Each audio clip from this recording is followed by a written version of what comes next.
Listening to the IFF TV podcast.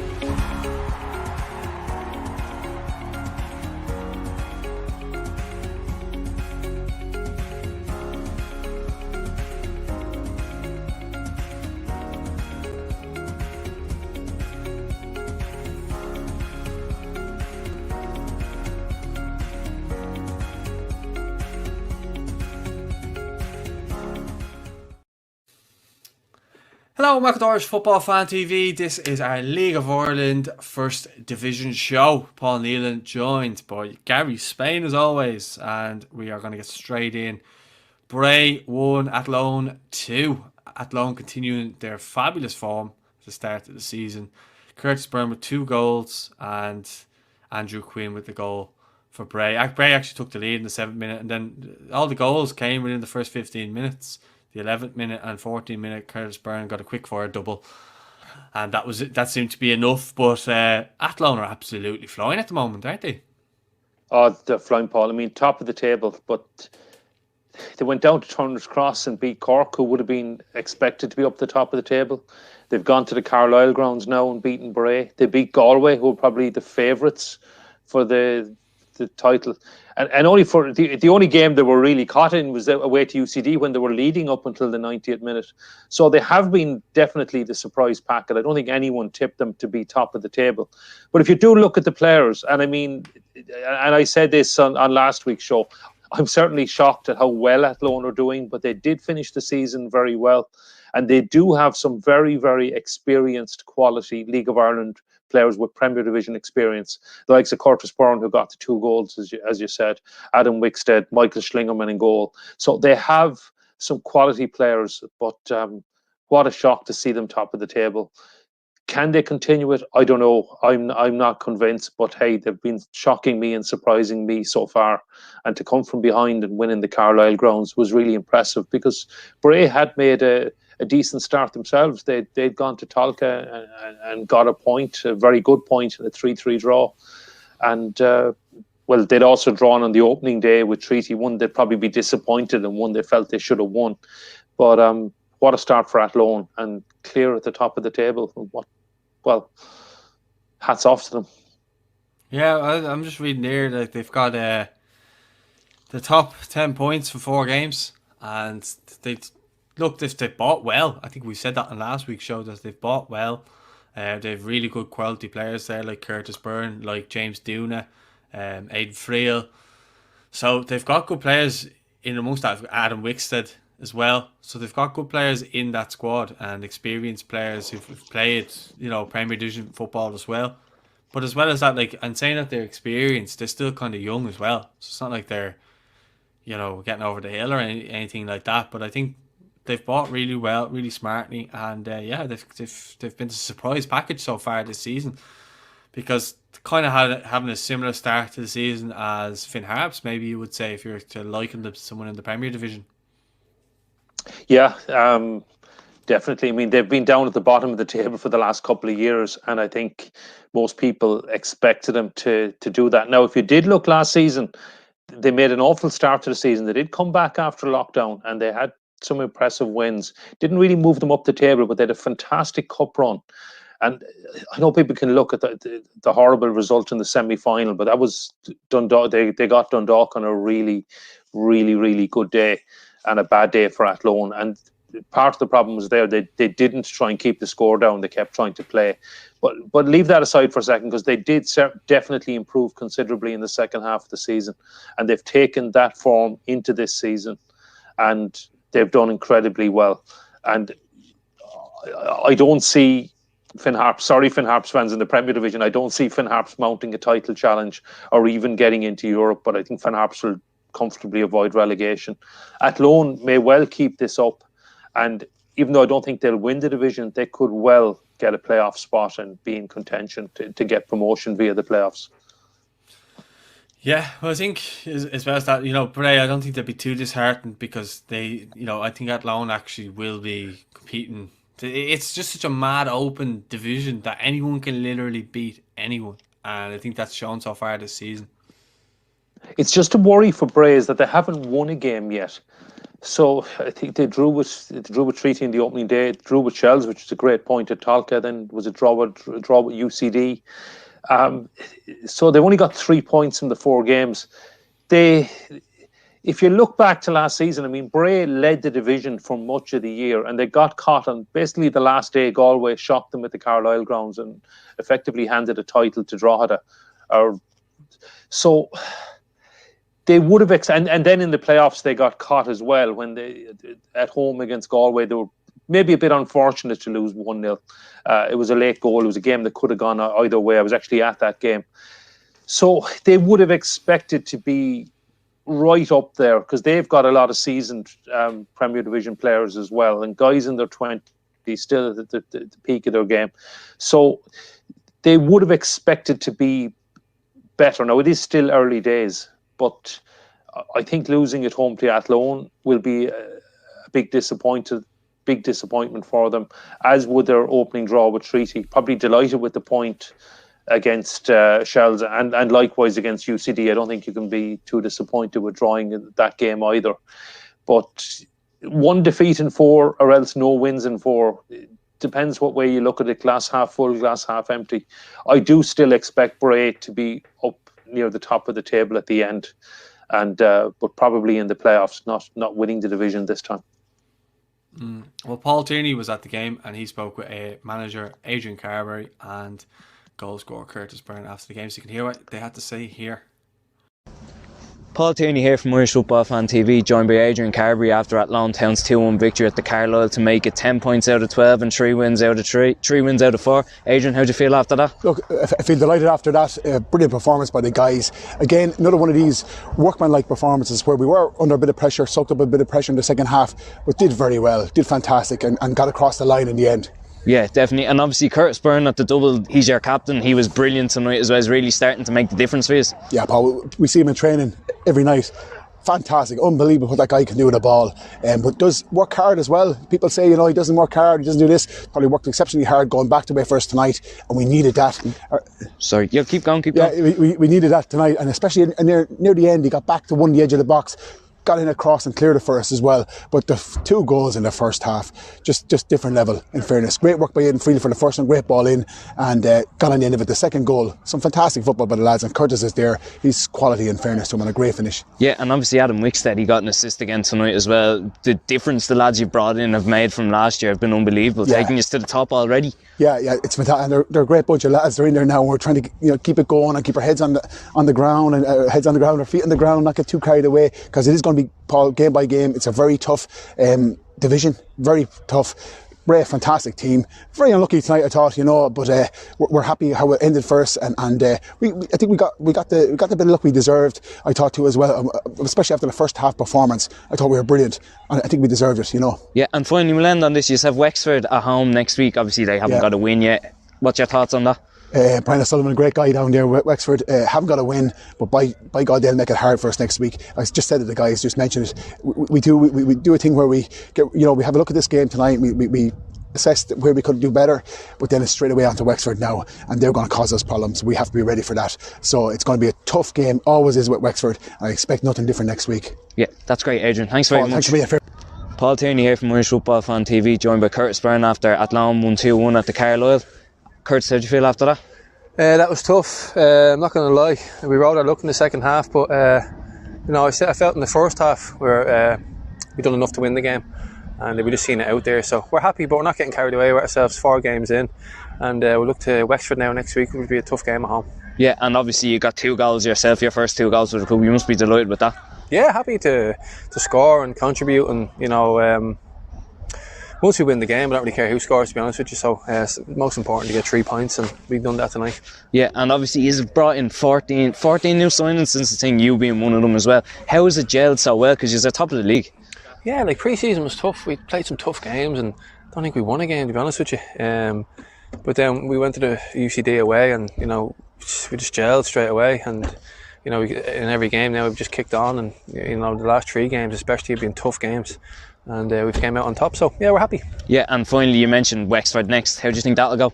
Tough game, absolutely tough game. We'll prepare for them next week now. We'll get a good rest over the weekend, recover well, and hopefully we can get 3 points at home next week. That's great. Thanks very much. No Curtis. problem at all. Right, Turners Cross, the old derby. Cork 1, Shelbourne 3, and Cork actually go 8th after this result, and Shells got 3rd on 8 points, and Cork have 3 points. They're in 8th, so it's funny how that kind of worked out. But Dylan McLeod took the lead for Cork with a penalty, and then Shells got back in with a goal from Ali Gilchrist, who I think I've actually been quite impressed with. I know he came from Derry, and he's just a big unit of a centre-back, and he's head everything. I think he's been a really good boy for Shells, and I think he will be a threat from set pieces and so on. And I think that's the thing with Cork, maybe because they have a lot of young lads in the team, maybe they're not as physical. Whereas obviously Ali Gilchrist, I mean, I wouldn't like to be marking him from a corner. You know, Shane Farrell obviously getting on the score sheet, and Yo-Yo Mahdi as well with a penalty, which obviously with Chelsea they needed to start getting a game in where they've got a good few goals in the game, because it's been that kind of case where it just started the season really, really slowly. Even the game against Wexford had to score the goal for Shells, and it wasn't a really good watch. Now, I didn't get to actually see this game. I was having a nightmare actually with LOI TV for this game. I was trying to basically pay for the game, but it wouldn't let me. I was having a nightmare because I actually couldn't watch it. I was getting really, really annoyed at that point. But obviously, when you see the goals going in as well, it kind of makes you even more annoyed that you kind of missed out on it. But hopefully that issue is fixed next week, because I don't want that to happen again. So I missed out on it. And now, obviously, I know there was a red card, and that did change things. Jack Walsh got a red card in the 30th minute, and that did change things. But Chelsea had already equalised at that stage. But I knew from that point onwards that Chelsea were going to go on and win it. But Chelsea needed that in terms of results. It's not what Cork needed right now, obviously. I know there's a lot of rivalry between Cork fans and Chelsea fans. I know a lot of Cork fans like to take aim at me as well. But it is what it is. It's all banter at the end of the day. And look, I think Cork will struggle for the most part this season, but they're in a bit of a rebuild process at the moment, so I don't think it's going to be that long term. But I think they will need time to just kind of probably claw themselves back into a kind of championship team, you know, up near the top, because at the moment they're struggling against teams that are down near the bottom, and they're getting beat by teams at the top. So I think they'll be kind of probably looking to finish around mid-table and kick on next season. But again, it's going to be a slow rebuild in my opinion. What do you feel, Gary? Yeah, I don't know if the Cork fans will be happy with a slow rebuild. I mean, they did make a good start to the season in beating Cobh in their probably original derby match. But they've had 3 bad defeats since then, particularly the Cabinteely one. The red card, as you said, was crucial, and then Shell scoring just after half time would have just totally finished them.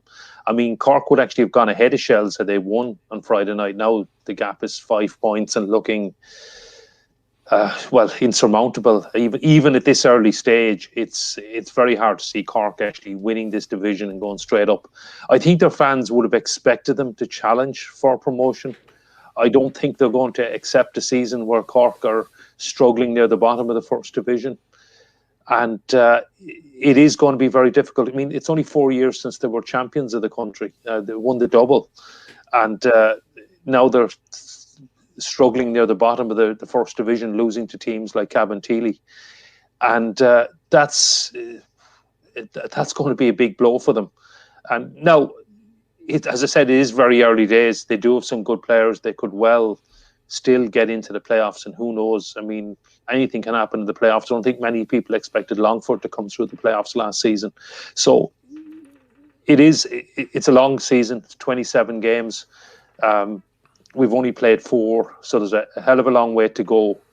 But it is worrying times for Cork. It's 3 games on the bounce, and they've got another derby. Shells, I suppose, is more of a rivalry, but they have a Munster derby away to Treaty United in the Markets Field on Friday, and that should be an absolutely cracking game.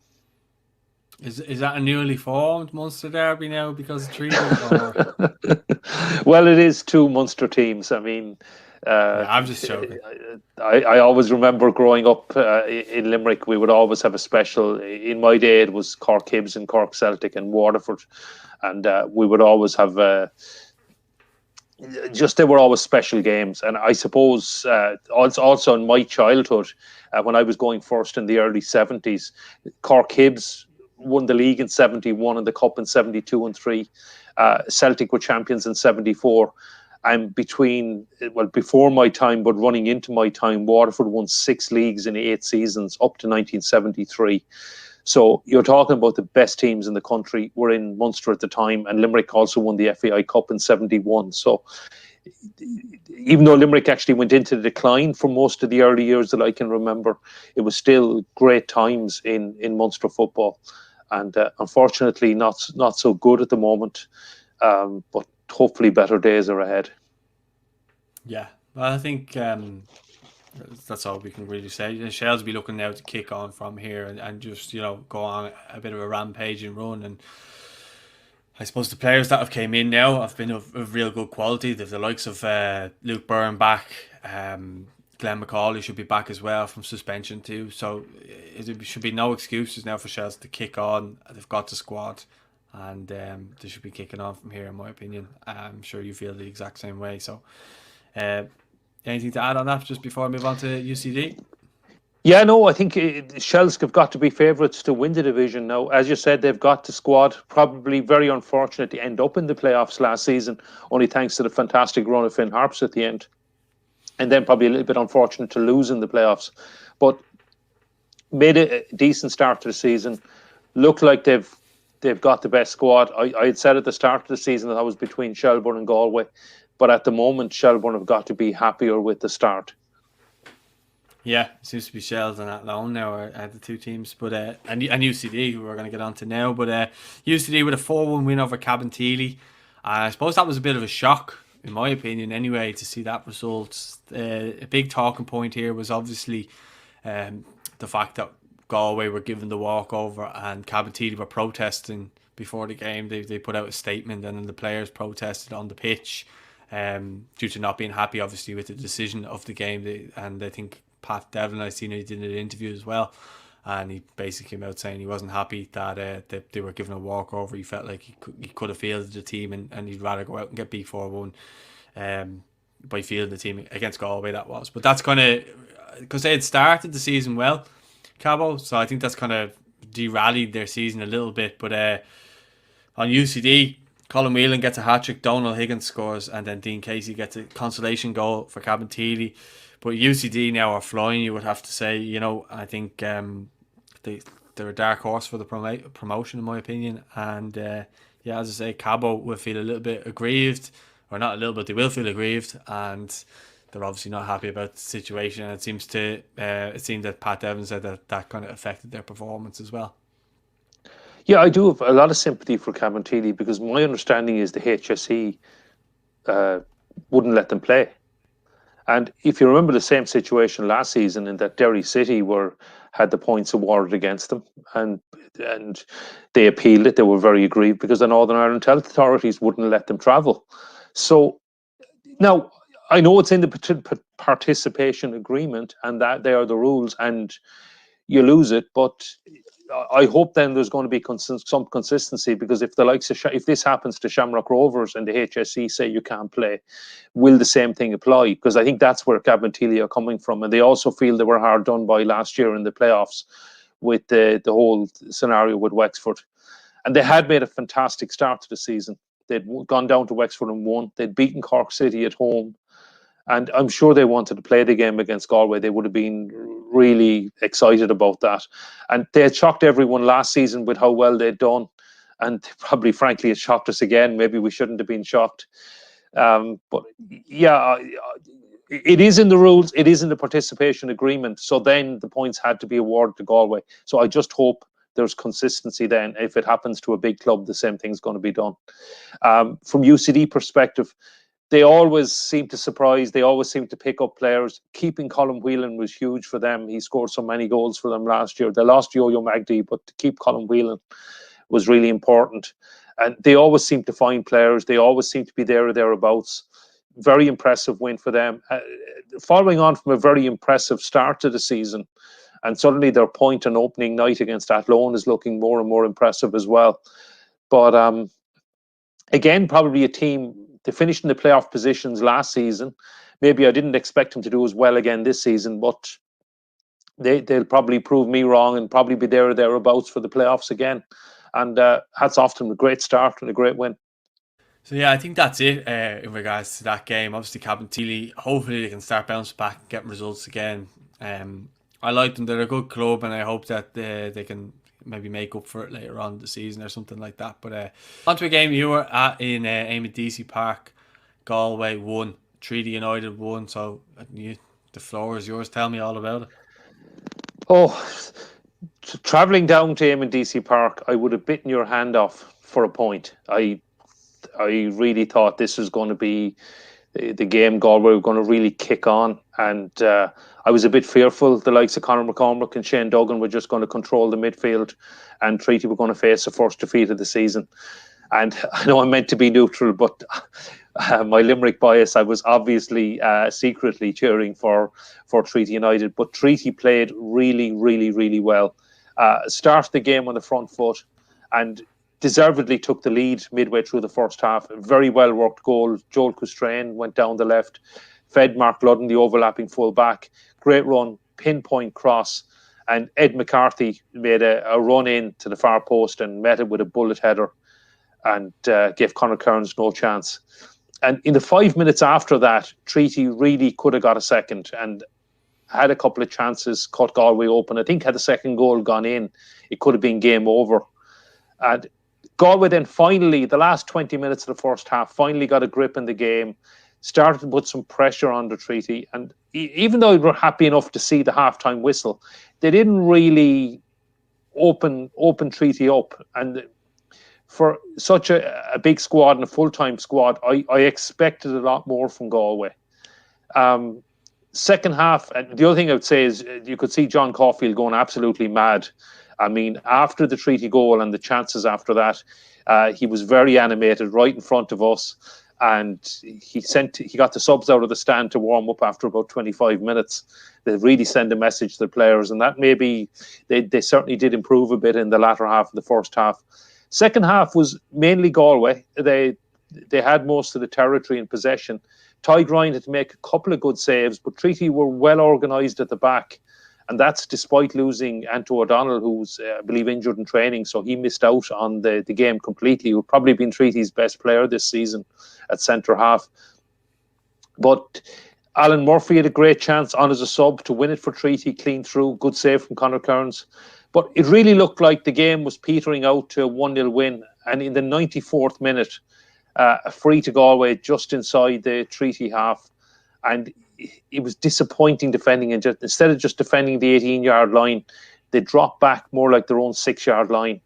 And the ball just played in, it bounced around. And Wilson Waweru, who was on as a sub, second time he's come on as a sub for Galway and scored an absolutely crucial equaliser.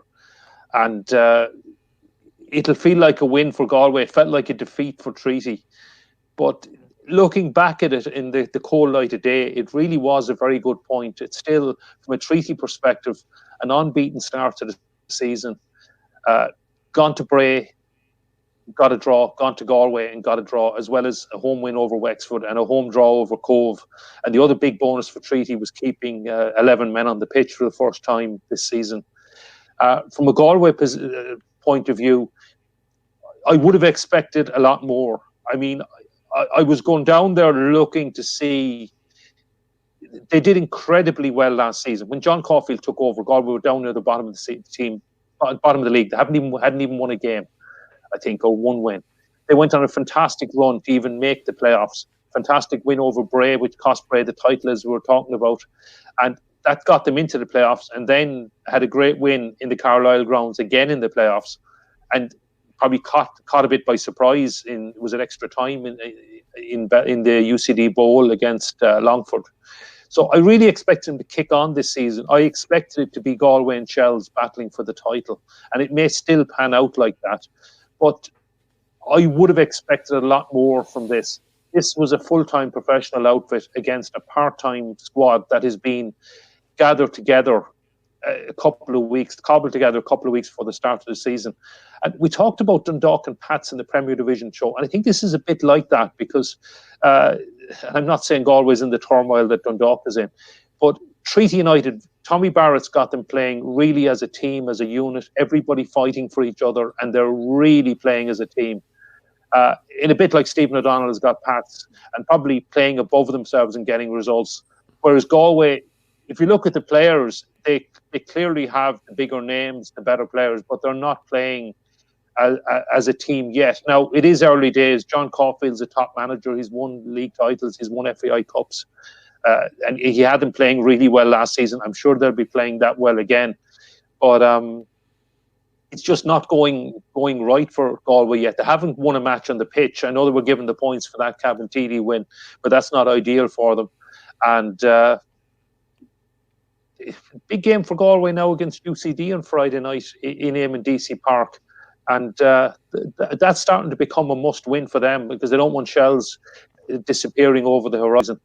But can I just say one last thing actually about the game, Paul? It was absolutely beautiful in that the announcements, Oscuelga, and it was just the stadium announcer, I'm not even sure who he was, but he had absolutely beautiful Irish, and it was absolutely lovely to listen to. He switched naturally from Irish into English, and it was a beautiful way to... My own Gaeilge is more than Cáilte a gum fós, but it was absolutely beautiful to listen to. And when you do go down to Galway, it will be great when fans are back. And I thought it was just absolutely beautiful Irish, and hats off to Galway. They are one club which certainly promotes the language in a very, very positive way in the league and in Irish football. But on the field, things will have to improve a lot from Galway. From a treaty perspective, gutted to concede a 94th minute equaliser, but so proud of the performance. Yeah, well, after the game, you spoke with a couple of people. Who was everyone you spoke with? So after the game, I spoke with Wilson Waweru, who got the crucial 94th minute equaliser for Galway off the bench, second time coming off the bench and scoring a crucial goal. And I also spoke to John Caulfield from a Galway perspective. And from the treaty side, I spoke to Mark Ludden, who's a local Galway man. Probably someone they're going to regret losing because he couldn't commit to full-time football because of his career and everything. But he's been a superb player for Treaty United, and he set up the league goal as well. All right, well, you can hear what they had to say here. With Wilson Waweru, the last gasp equaliser for Galway, how does it feel? What an important goal. It feels great, like coming off the bench, really making an impact for the team and getting the last minute goal. So I enjoyed it, and we'll just see how it goes now for the next few games. Will you hope, have you given your manager a problem now? Will you hope to start the next day? No, definitely now I've given him a headache now, so we'll have to see next week. I'll get down training, we'll keep working hard, and I'll try to get in the starting 11, see how it goes next week. Okay. And UCD next week, they're flying high. They had another good win tonight. It's going to be a very tough game. Yeah, it'll be tough. All games will be tough in this division, so we'll just have to be ready for it and just keep going. And how are you finding the full-time football this season? Is that better, or is it? Full-time is good. It's really good. Just keep working hard. We're doing 5 days a week now, so every morning just get up early and just keep working hard. Do you think the full-time football made a difference, getting the equaliser so late tonight up against the part-timers? Full-time is, it keeps us keep working hard in the training ground and just keep going.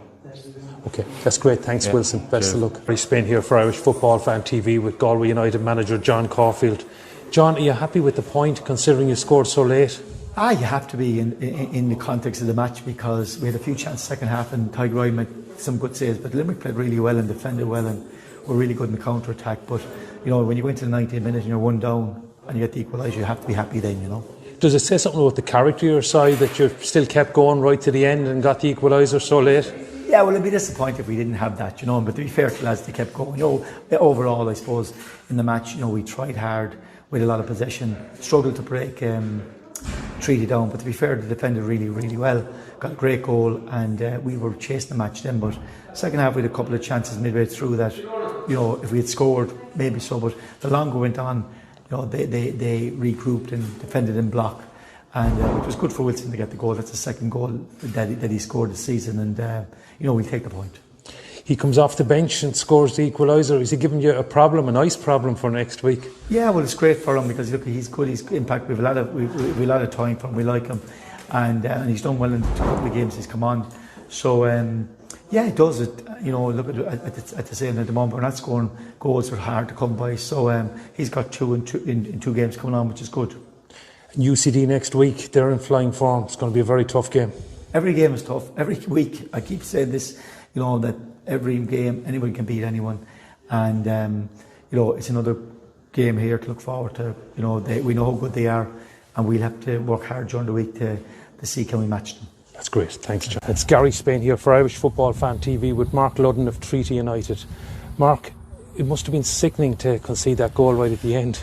Yeah, Gary, I suppose. Look, if you'd told us before the game that we were going to come in and get a point against a full-time outfit, I think everyone would have been really happy with that.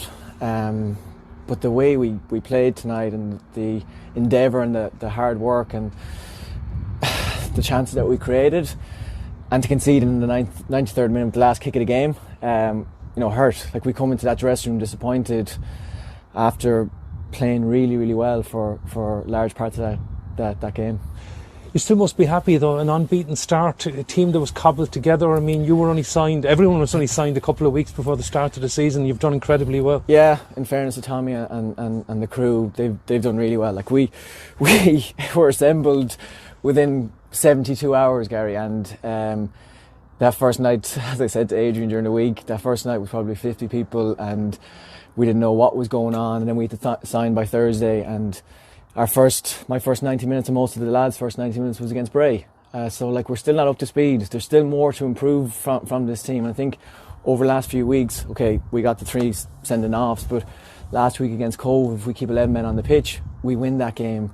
And tonight, if we keep our heads for another 45 seconds, we win this game. And that means, we're 4 more points higher up. But look, we are doing well. We're going to improve. We'll look at this tomorrow and be actually happy with how we played for a squad that's only been assembled very quickly. And a big Munster derby next Friday against Cork City. Are you looking forward to that? Yeah. That's a big one. That's a big one. Cobh is a big one as well. The lads want to win that, and they'll want to perform and do well. But I think the Treaty fans will have seen that what they're going to get this year is hard work and passion, and we'll improve football wise. We played some nice football in the first half. Second half we were a little bit deep, but we'll keep improving and keep working hard. Right, on to Ferry Carrick Park, and Wexford 1, Cobh Ramblers 2, with goals from Kieran Griffin, Killian Cooper for Cobh, and Kyle Robinson in the 88th minute for Wexford.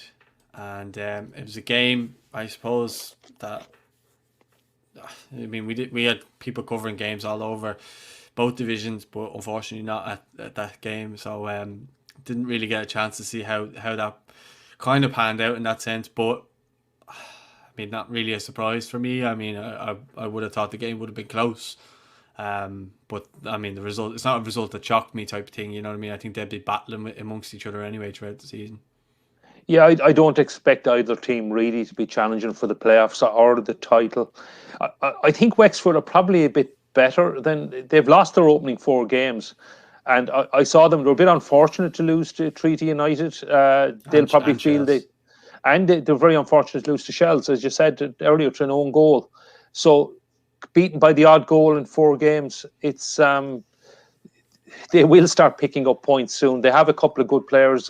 Jack Doherty's a fine player. Paul Fox is a tricky winger as well. So they'll probably end up in the bottom places in the table, bottom 1 or 2 or 3 places. But they're probably not as bad as the league position suggests. Cobh, first win of the season. They got their first point in Treaty the previous week. coming from behind, albeit against 10 men for an hour. I think Stuart Ashton, in some ways, he'll be glad they got the point, got off the board, but probably felt they should have won. He'll be delighted to get the win. But I'm not so sure Cobh have the quality in the players to challenge for the playoffs. Or they might challenge, but I don't know if they'll actually get into the playoffs. It's a very competitive first division this season, and there's some very good sides there.